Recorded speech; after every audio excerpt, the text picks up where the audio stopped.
pamirsa sadayana. Parkenalkeun nami abdi Yasmin Hasna Amiat. Dinten ieu Minggu 1 Maret 2020 genep abdi bade nyanggakeun meja penting patali sareng paringatan dini cuaca ekstrim anu diprakirakeun bakal kajantenan dinten Senin 2 Maret 2020 genep. Numutkeun katerangan resmi ti Badan Meteorologi, Klimatologi, dan Geofisika atanapi BMKG.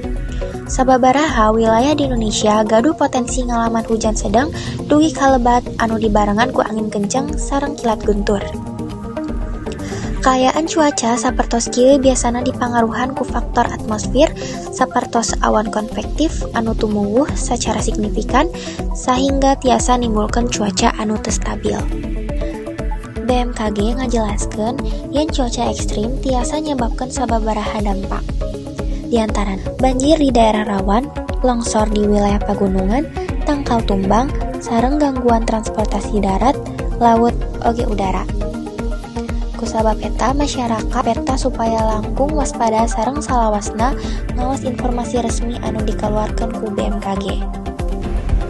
Pikeun warga anu cicing di daerah rawan banjir disarankeun supaya merhatikeun kaayaan saluran cai.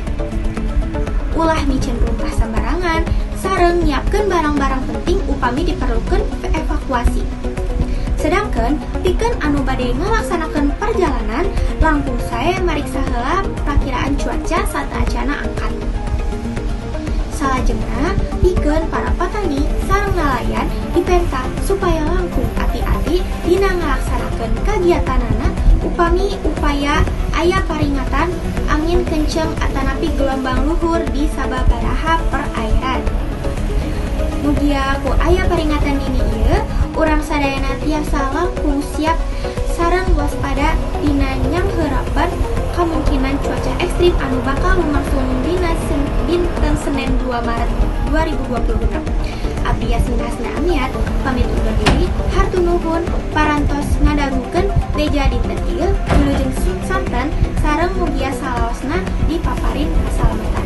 Wassalamualaikum warahmatullahi wabarakatuh.